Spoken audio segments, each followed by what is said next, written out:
미가야가 다시 말하기를 그러므로 야훼 말씀을 들으소서. 야훼께서 자신의 보좌 위에 앉아 계시고 하늘의 모든 군대가 그분의 오른편과 왼편에 서 있는 것을 내가 보았는데 야훼께서 말씀하시기를 누가 이스라엘의 왕 아합을 꿰어내어 그로 하여금 라못 길앗에 올라가서 거기서 죽게 할 것인가 하시니 한편은 이렇게 말하고 다른 편은 저렇게 말하였는데 또 한 영이 나와서 야훼 앞에 서서 말씀드리기를 제가 그를 꿰어내겠나이다 하자 야훼께서 그에게 말씀하시기를 어떻게 하겠느냐 하시니 그가 말씀드리기를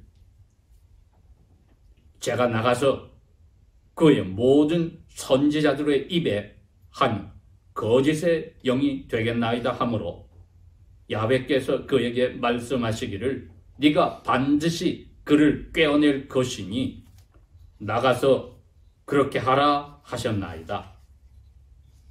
그러므로 보소서 야훼께서 거짓의 영을 이들 당신의 선지자들의 입에 넣으셨고 또 야훼께서 당신께 대하여 재앙을 선포하셨나이다. 아멘. 저희들이 읽은 역대하 18장에 있는 말씀은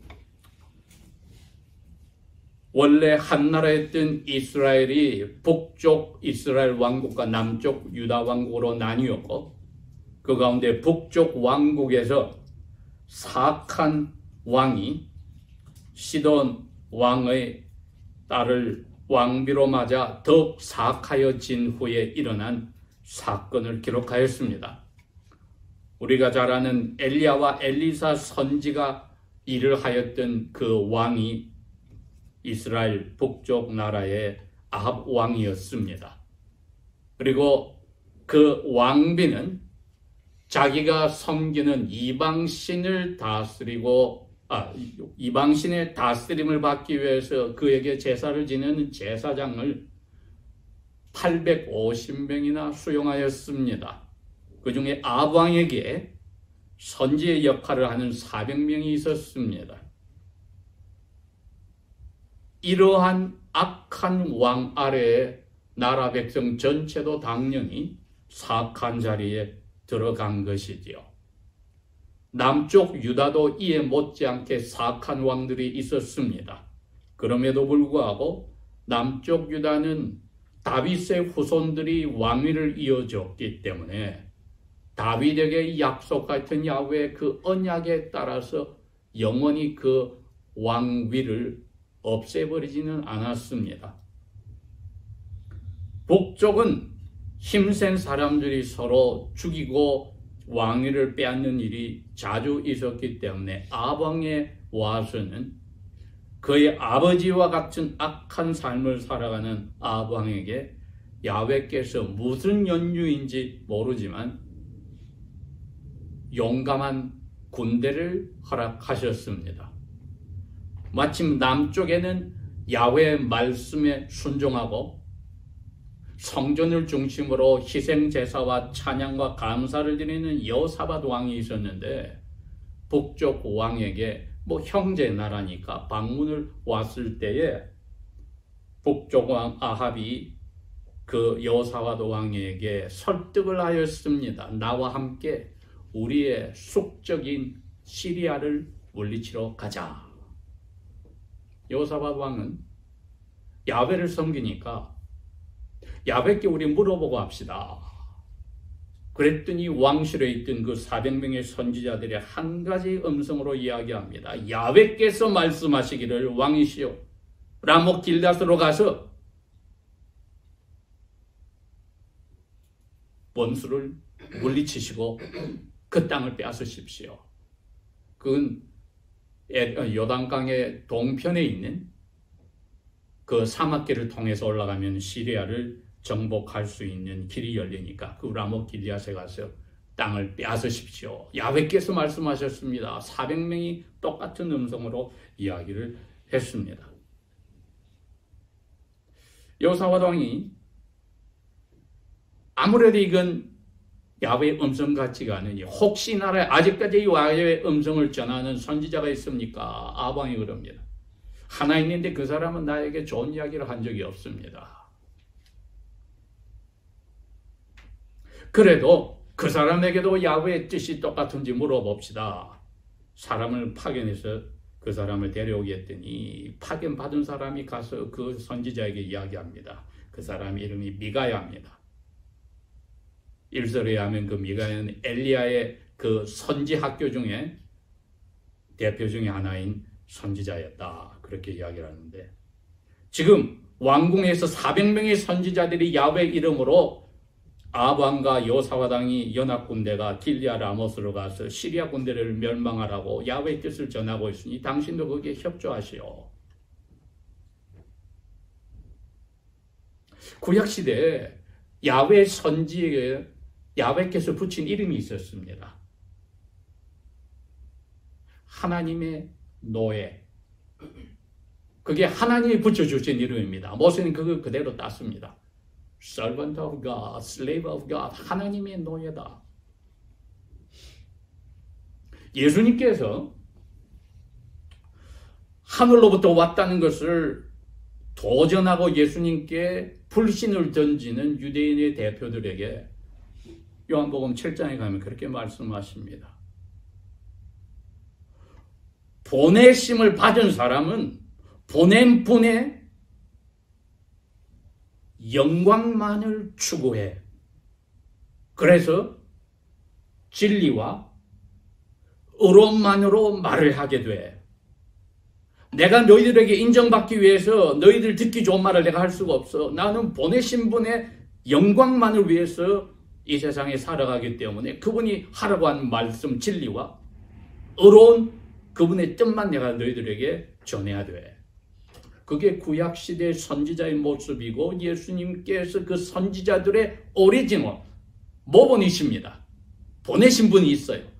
그래서 신약시대에서는 예수님을 또 사도라고 불렀습니다. 하나님께로부터 온 사도다. 사도란 말이 그릭 원어로는 다른 뜻이 아닙니다. 보내심을 받은 분이란 뜻입니다. 사도가 다른 뜻이 아니에요. 그러니까 구약시대 선지자들도 하나님께로부터 불리심을 받아서 보내심을 받은 사도들입니다. 똑같이 어떻게 해야 됩니까? 부르신 그분의 뜻을 전해서 진실만을 이야기하고 의로운 그분의 뜻만 전해서 목적은 자기는 보내신 분의 영광을 위해서 말하고 살아야 됩니다. 그렇게 파견되어 온 그 사람이 그렇게 회유할 때 나는 야훼께서 하신 말씀만 전할 거야. 여러분 이게 쉬운 일 같습니까? 나라 전체가 우상으로 가득 차고 왕궁을 점령하고 있는 400명의 선지자와 850명의 제사장들이 우상신의 말을 드려야 된다고 야훼의 뜻을 돌려서 왕과 왕비를 설득하는데 자기 혼자 반대말을 자기 스승 엘리야처럼 또 자기 동료 엘리사처럼 할 자신이 있겠습니까? 그 쉬운 일이 아니지요. 여기 저희들이 생각할 부분이 있습니다. 왜냐하면 이게 창세하셨을 때 에덴 동산에서부터 있는 악한 영의 일이기 때문입니다. 예수님께서 그 악한 영을 뭐라고 정의를 내렸습니까? 거짓의 아버지다. 거짓은 사람에게서 나온 게 아니라 사람의 귀에 거짓의 영이 넣어주어서 사람이 타락한 후로는 그 거짓의 영의 말을 따르게 되었다. 구약의 대표적인 문학서이고 지혜서인 욥기의 그 전체가 무엇입니까? 하나님 아버지와 하늘에 있던 거짓의 아버지인 사탄과의 대결에서 욥이 중간에 끼어서 그 고생을 했던 겁니다. 욥은 야훼를 덕을 보니까 섬기는 거지 어떤 자리에서도 야훼를 순종하고 섬기는 게 아닐 겁니다. 이처럼 항상 야훼의 자녀들에게 사탄은, 거짓을 만들어내는 악한 영은 야훼에 대해서 올바로 섬기는 마음을 가지지 못하게 합니다. 그런데 여러분 알아야 될 것은 야훼께서 허락을 하더라. 악한 영에게 너 내려가서 욥을 한번 건드려봐. 목숨만은 건지게 하고 건드려 보아라. 그 허락이 없으면은 악한 영이 욥에게 말로만 야훼께 떠들어도 아무것도 할 수 없다는 것입니다. 그러니 여기에 등장하는 미카야 선지에게도 왕이 보낸 이 전령도, 왕궁에 있는 400명의 선지자도 누구의 지배를 받았습니까? 하늘에서 하나님이 허락한 악한 영의 지배를 받았는데, 오늘은 욥기에 나왔듯이 여기도 지금 하늘에서 벌어진 일을 자세히 설명을 했습니다. 우리가 읽었습니다.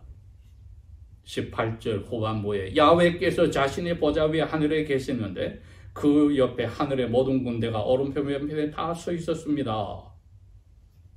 야훼께서 말씀하십니다. 누가 이스라엘 왕 저 아합을 깨어내어서 그로 하여금 라못 길닷에 올라가서 거기서 넘어져 죽게 할까?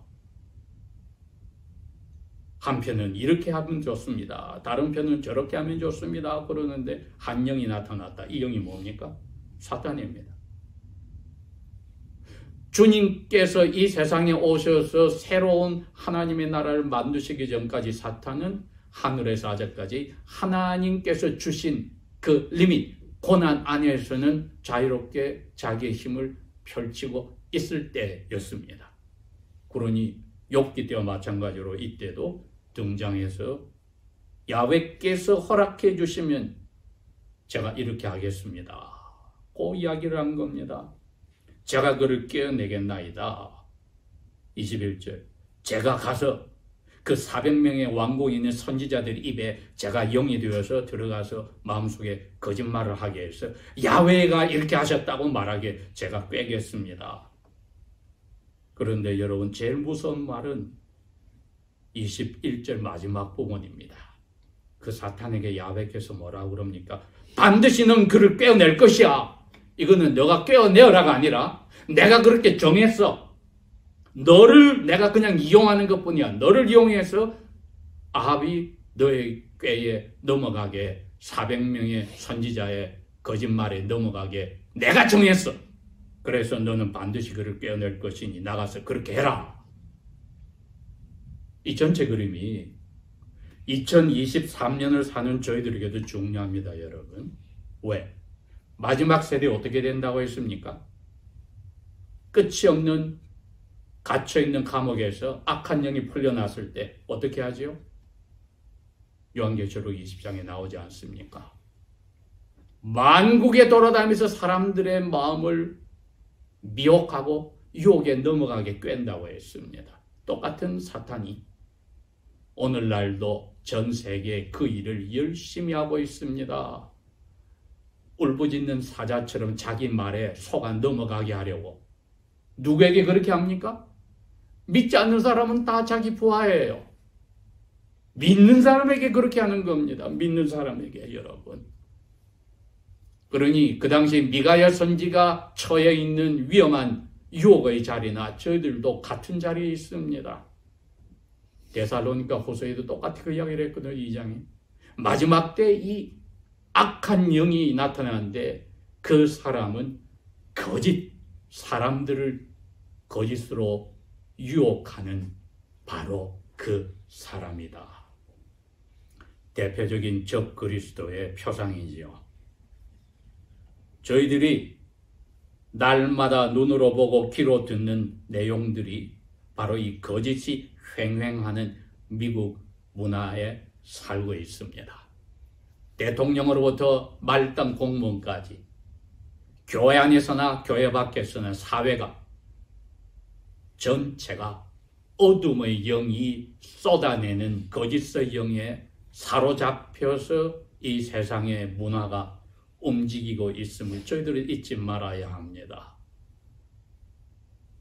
교회마저도 대부분이 거기에 끌려가듯이. 왜? 이 당시에도 야훼의 이름으로 선포하는 400명의 선지자가 있고 아니라고 야훼께서는 다르게 말씀하셨다고 용감히 말한 사람 한 사람밖에 없었으니까 구약시대나 신약시대나 복음을 보내신 분의 영광만을 추구하고 진실되게 말하고 포장하지 않고 바꾸지 않고 의롭게 그분의 뜻대로 전하는 사람은 항상 소수였습니다. 여러분. 흥청망청 좋은 게 좋은 거다 있을 수가 없습니다. 이 땅에도 지난 근 20년 동안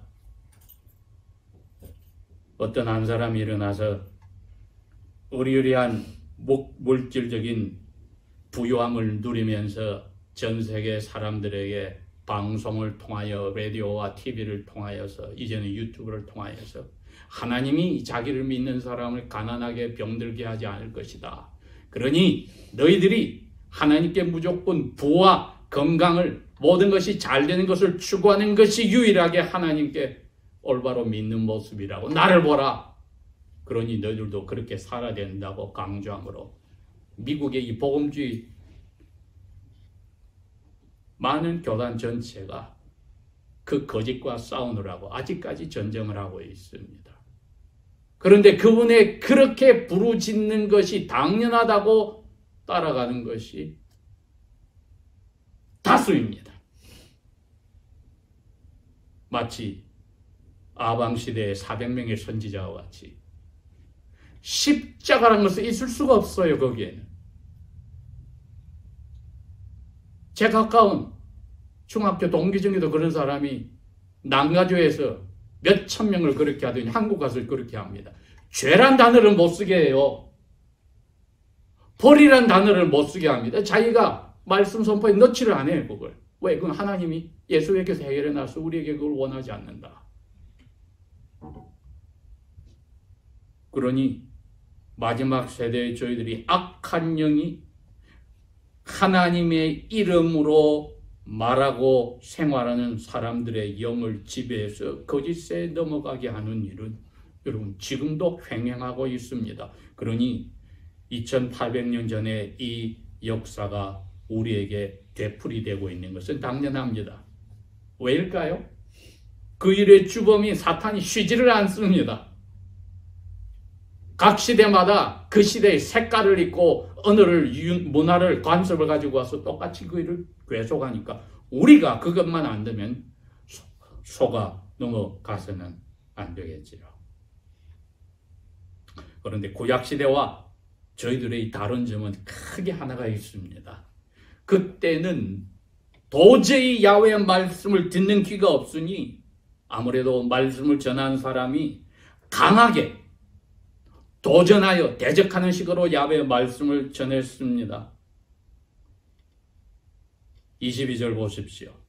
보소서 왕이여, 야훼께서 저 400명의 선지자가 말하는 것과 다르게 저에게는 거짓의 영을 저 선지자들 400명의 입에 들어가서 당신께 재앙을 가져오게 합니다. 그게 어떤 재앙이냐?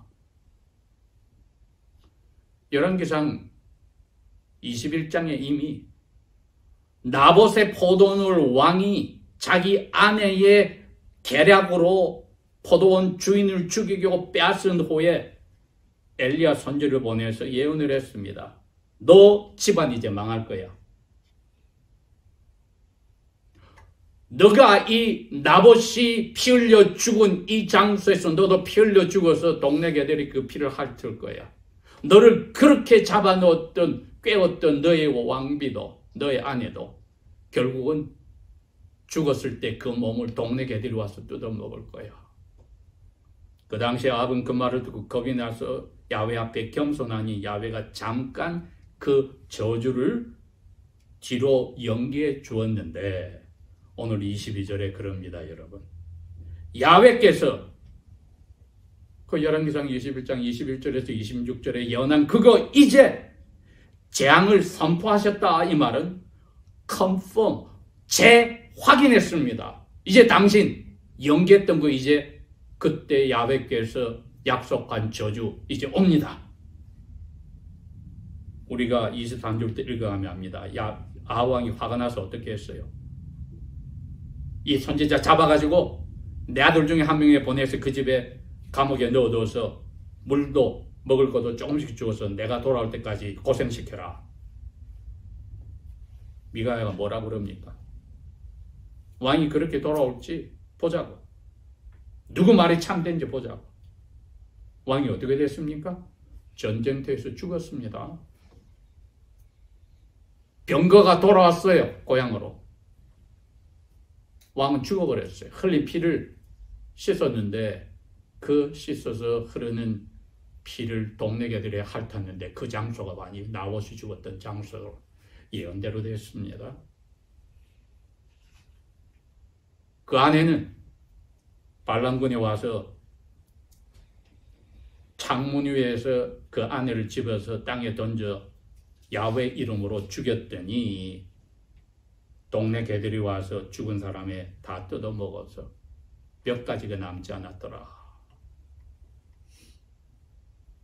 제가 제목을 이렇게 붙였습니다.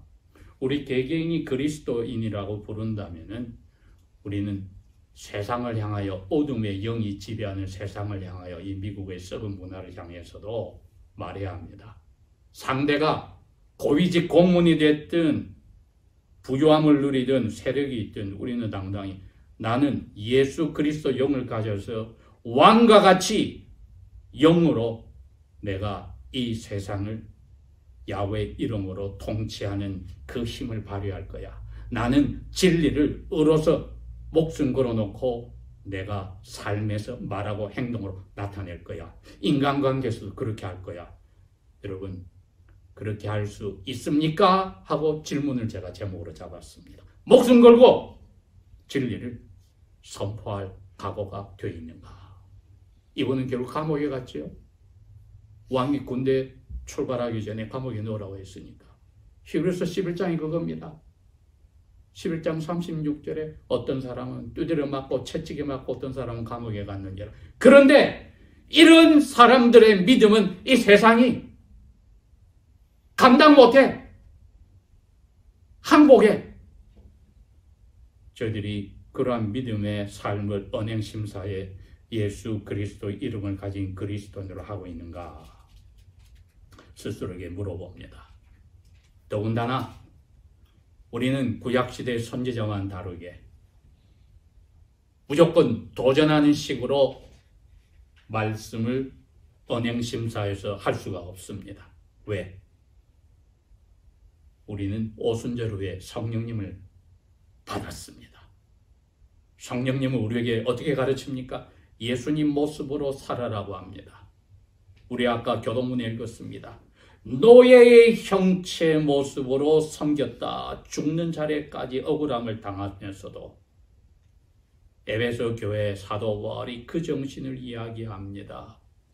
너희들이 선지자로서 왕으로서 제사장으로 사람들을 위해서 그 사람들이 악의 영에 사로잡혀 죽음의 길로 가는데 회개하게 해달라고 대신 간절히 눈물 흘려 기도할 때에 진리를 왜곡하지 않고 전할 때에 진리를 말하되 어떻게 하라고요? 사람 안에서 말하라고 했습니다.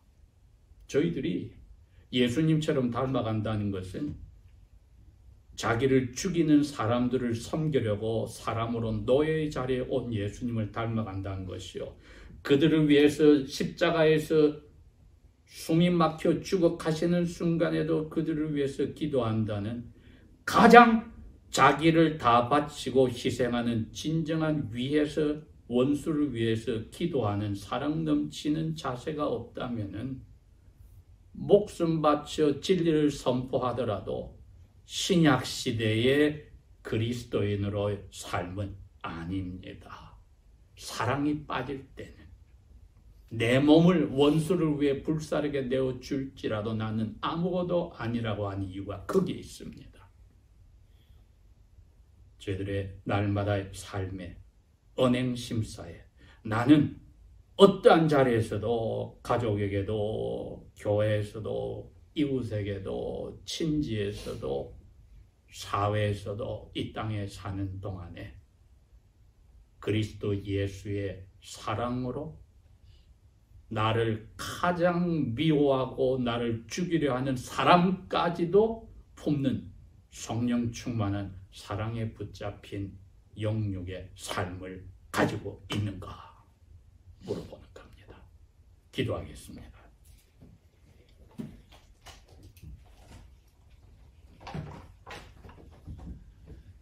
아버지 하나님,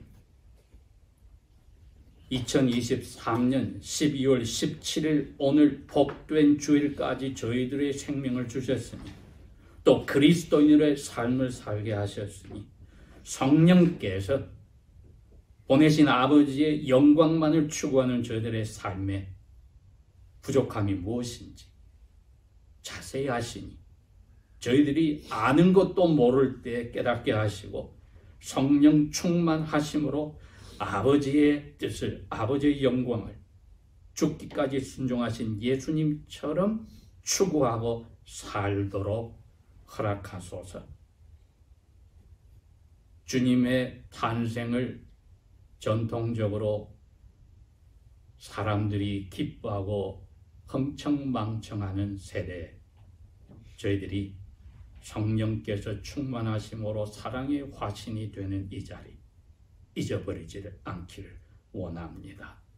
아버지여, 우리의 무지함과 완악함과 용서하지 않음과 자기 자신 중심의 삶이 완전히 날마다 무너지고 날마다 주님 닮아가도록 우리에게 자비를 베푸소서.